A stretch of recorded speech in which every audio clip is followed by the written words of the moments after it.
Vous allez devoir conjuguer 9 verbes. Si vous parvenez à conjuguer correctement ces 9 verbes, alors vous êtes une véritable experte ou un véritable expert en conjugaison. Si certaines conjugaisons vous échappent, alors voici ce que vous pouvez faire. Notez les verbes que vous n'avez pas réussi à conjuguer. À la fin de cette leçon, vous pourrez rédiger des phrases avec ces verbes, raconter des histoires à haute voix en les utilisant, ou encore écouter la conjugaison de ces verbes. Voilà comment va se dérouler notre leçon. Tout d'abord, je vous donnerai un verbe, un pronom sujet et le temps de conjugaison. Vous aurez quelques secondes pour réfléchir, puis nous vérifierons ensemble la conjugaison. Enfin, je vous donnerai un exemple utilisant ce verbe. La difficulté du test augmentera progressivement. Alors prenez un stylo et du papier et voyons si vous êtes à la hauteur de ce défi réservé aux apprenants les plus expérimentés. Verbe numéro 1. Croire, il au pluriel, au présent.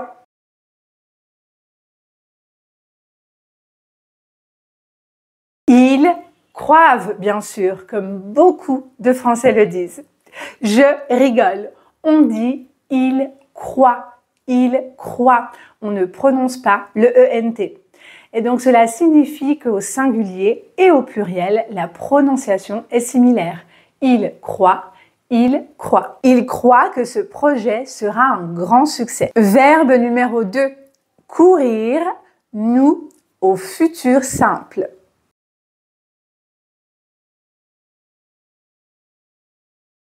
Le verbe courir est irrégulier au futur simple et il se conjugue ainsi.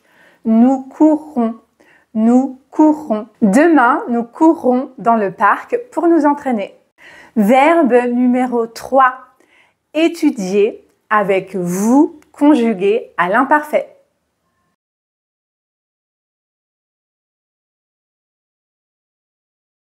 Alors, aviez-vous mis les 2 i? Le premier i fait partie de la racine du verbe étudier et le deuxième fait partie de la terminaison avec vous à l'imparfait, iez. Vous étudiez, vous étudiez. Quand vous étudiez à l'université, vous passiez beaucoup d'heures à la bibliothèque. Verbe numéro 4. S'asseoir avec tu conjugué à l'impératif.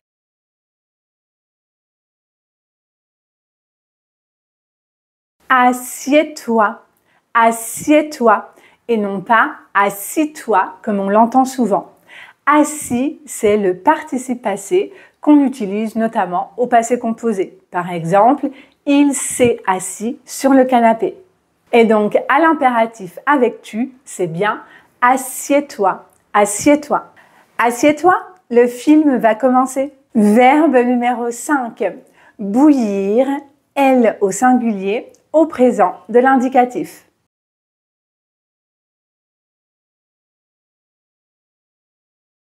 Elle bout, B-O-U-T, elle bout. L'eau bout à 100 degrés. Verbe numéro 6, vaincre avec il au présent de l'indicatif.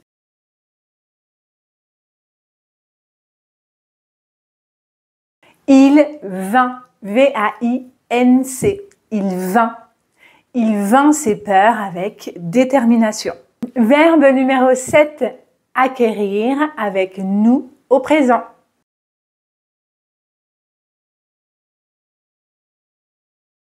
Nous acquérons, nous acquérons. Nous acquérons une meilleure compréhension du sujet au fil des discussions. Verbe numéro 8, arriver avec vous au subjonctif passé.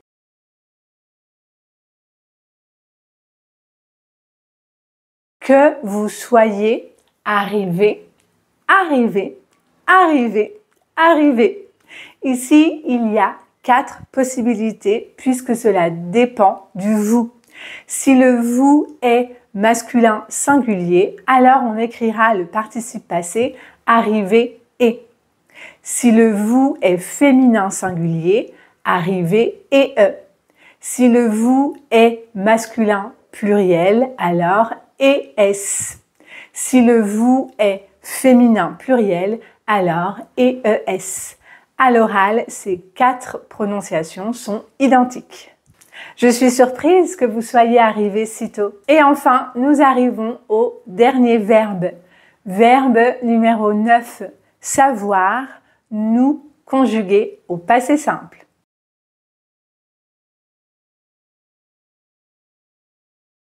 Nous sûmes. Il ne fallait pas oublier l'accent circonflexe sur le U et également le S à la fin. Nous sûmes. Après de longues recherches, nous sûmes enfin la vérité sur cette mystérieuse affaire. Alors, avez-vous réussi à conjuguer ces 9 verbes? Oui? Fantastique!